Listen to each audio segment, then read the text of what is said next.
sa pagpasok ng taong 2024, hindi naman talaga tayo guys binigo kasi alam naman natin po na napakadami natin talaga nilang inilabas na mga bagong motorcycle ngayon nga pong taong 2024. And syempre guys, about nga po sa iba pa nating dapat abangan na motorcycle, mag-antay-antay muna po tayo dahil mahaba-haba pa po ang taong 2024. Maxi scooter ang isa sa talaga naman pong napakasulit ng kategory ng motorcycle dahil alam naman natin guys na ang mga scooter na ito is meron nga pong matataas na engine displacement na dito nga po sa Pilipinas is pasok nga po sa expressway. And ngayon nga dito sa video na to guys is meron nga tayong pag-uusapan na bago nga pong maxi scooter na lumabas na po dito sa Pilipinas. Yes guys, ang pag-uusapan nga po nating maxi scooter is available na po dito sa Pilipinas, kaya sa mga gusto nga pong mag-avail ng motorcycle na ito, check nga po na meron na kayong makukuha dahil sa available na nga po ito. Sino nga ba ang maxi scooter na ito? Talaga nga bang napakasulit na ito? Pasok nga din ba talaga sa budget ng mga Pinoy ang presyo nito? Yan nga po ang ating aalamin at pag-uusapan natin guys ang kanyang specs and ang kanyang features at kung gaano nga ba talaga kaganda ang motorcycle na ito. Kaya samahan nyo ako guys na pag-usapan ang motorcycle na ito. Pero bago yan, baka pwede naman na pa-subscribe ng aking YouTube channel. I-click mo na din ang notification bell para maging updated kayo sa mga susunod na i-upload ko. Guys, baka pwede naman na pa-like and follow ng aking Facebook page. Nasa description po ang link. Kaya make sure guys na tapusin nyo ang video na ito para malaman nyo ang information may kinalaman sa motorcycle na ito.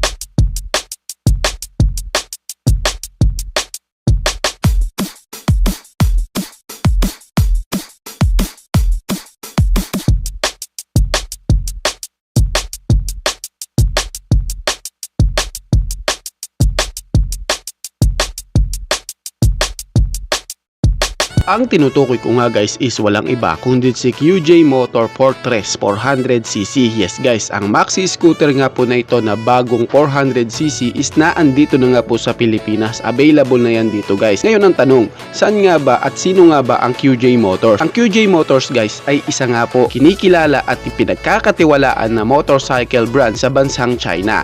And yes po, China brand nga po ang QJ Motors. At itong motorcycle na pinag-uusapan natin guys is isa nga pong China bike. Alam ko nakukunot talaga ang noo mo dahil sa nalaman mo nga na China bike pala ang maxi scooter na ito. Well, alam naman natin guys na dito sa Pilipinas talagang inuulan po ng pula at bash kapag nalaman nila na ang isang motor is isang China bike. Pero habang tumatagal ang panahon guys, pausbong na pausbong at pa-upgrade na rin po ng pa-upgrade ang mga technology. Syempre yung mga una nating nakilalang mga Chinese motorcycle brand is nag-a-upgrade din po sila, kaya wag po tayong mag-i-stay sa dati pa po o mga nakaraan nilang nagagawa na wala nga daw pong kalidad ang mga motor na nilalabas nila. Pero sa ngayon nga guys na 2024, ang mga nilalabas nga po ng mga motorcycle brand company na nagmula nga po sa bansang China is hindi na din po talaga pipitsugin. Sumasabay na din po talaga sila sa ibang mga mainstream brand. And katulad na lang po sa kaso ni QJ Motors, talagang pong marami na po silang napatunayan pagdating sa motorcycle industry. Alam nyo ba guys na ang QJ Motors is naitatagpo nung taong 1985. Can you imagine that guys kung gaano na po sila katagal sa motorcycle industry? Halos mag-aapat na dekada na po sila na gumagawa ng motorcycle, and sa tagal nga po ng panahon na yan, marami na silang napatunayan sa motorcycle industry. At alam nyo ba guys na sumasali na din po sila sa mga world championship na mga karera, and ang dami na din po talagang iba't ibang motorcycle company na nagtitiwala sa company na QJ Motors. QJ Motors founded in 1985. It is company under the Geely Group that specializes in R&D and manufacturing of motorcycle engines and key components. Kaya wag nating iismulin guys ang brand na QJ Motors. Sa tagal na po nila sa motorcycle industry, halos mag-aapat na dekada, malabo naman po na hindi sila nag-improve sa paggagawa ng kanilang mga motor na nilalabas. Katulad na lamang po ng maxi scooter na ating pag-uusapan, ito nga pong si Fortress 400cc. Alam nyo ba guys na ang maxi scooter na ito doon sa bansang China, ito nga po guys is 350 cubic centimeter engine displacement lamang. Pero dito nga po sa Pilipinas guys is ginawa nga po itong 400cc dahil dahil na din po sa malakas nga po ang market selling ng mga motorcycle na nasa 400cc nga po ang engine displacement, dahil alam naman natin guys dito sa Pilipinas kapag hindi nga po 400cc ang iyong motor, hindi nga po ito makakapasok sa highway, yung mga expressway. Kaya nga po ginawa ng QJ Motors na 400cc nga po ang kanyang engine displacement. Mabenta din po ang maxi scooter na yan dito sa Pilipinas. Kung pag-uusapan nga po natin ang kanyang physical appearance guys, makikita mo talaga na meron nga po siyang futuristic design. Samahan mo pa po sa kanyang napaka-aggressive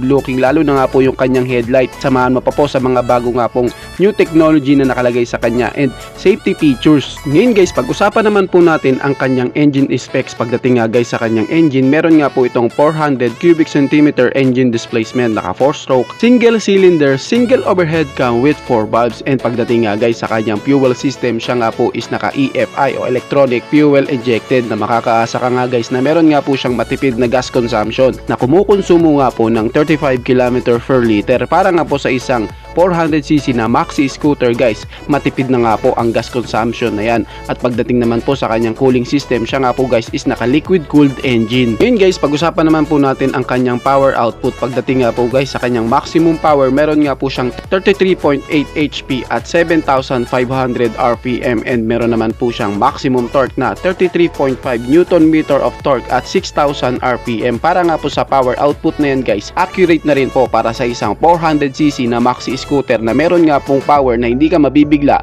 and meron nga pong torque na talaga namang maaasaang hindi ka mabibitin, na meron din pong takbong dumudulo. Ngayon guys, pag-usapan naman po natin ang kanyang mga dimensions. Sa kanya nga pong seat height guys, meron nga po itong sukat na 780mm, at ang kanya nga pong wheelbase is meron nga pong sukat na 1565mm.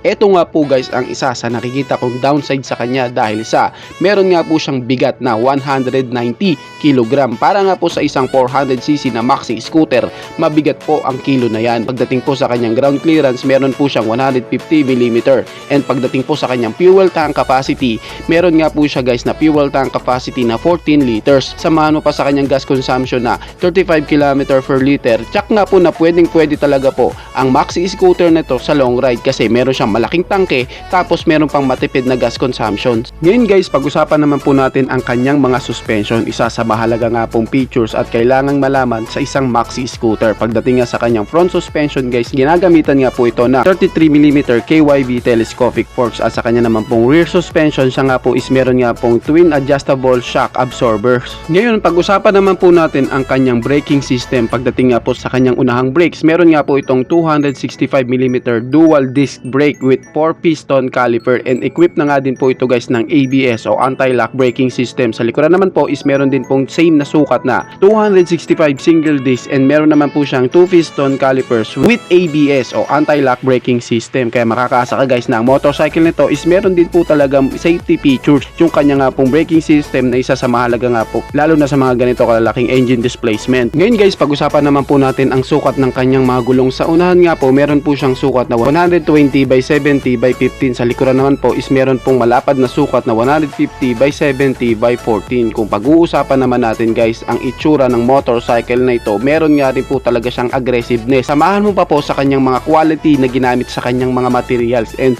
alam nyo ba guys na ang pairings nito is hindi po talaga pipitsugin. Meron po siyang matitibay na pairings, maganda at quality na ginamit na foam para nga po sa kanyang upuan, para more on comfortability ka. Tapos samahan mo pa po sa kanyang riding posture na meron nga pong relax at talaga pong komportable, lalo na nga po sa rider and back ride. Highlights nga po sa features ng motorcycle nito, yung kanya nga pong KYB forks, yung kanya nga pong ABS system, and syempre guys, bukod nga po sa ABS o anti-lock braking system na safety features, meron din po siyang TCS o traction control system, na alam naman natin guys na ang traction control system is makikita lamang po sa mga higher CC. Meron pa nga po siya guys na features na heated grips. Ito nga guys yung features na halimbawa maulan o malamig nga po ang klima, pwede mo nga pong iset ang iyong throttle para nga po uminit ito, para din po hindi magkaroon ng pagkangalay ang iyong kamay. Meron din po siyang 7 inches TFT display panel gauge. Siya nga guys is naka full LED na nga po ang kanyang mga ilaw. At pagdating nga guys sa kanyang windshield, dahil sa maxi scooter ito, meron nga po siya guys na electrically adjustable windshield. Yes po, adjustable nga po ang kanyang windshield, para nga po pwede mo pang ma-adjust ang iyong windshield para nga po hindi direct natatama sa iyo ang hangin.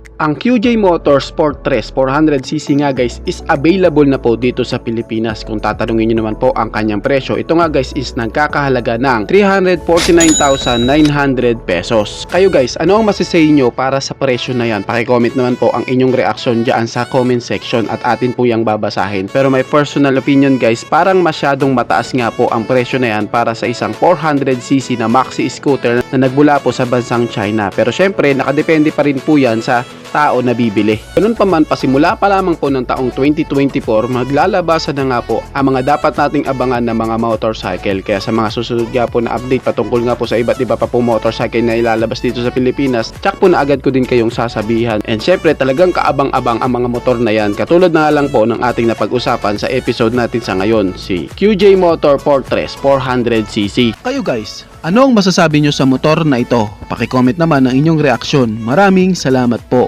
Bago matapos ang video na to guys, baka pwede naman napahingi ng isang like mula sa inyo bilang pagsuporta sa ating munting video. Maraming salamat po. So pwede mo na rin i-share para din malaman ng iba nating mga ka-rider. Sa tingin ko guys is dito ko na lamang po tatapusin ang ating vlog. I hope na nag-enjoy kayo sa aking hinandang video para sa inyo. Pinasisigla ko din kayo guys na i-subscribe ang aking YouTube channel. I-click mo na din ang notification bell para maging updated kayo sa mga susunod na i-upload ko. So dito ko na lamang po tatapusin. Maraming salamat po. Ichi boy. Thank you!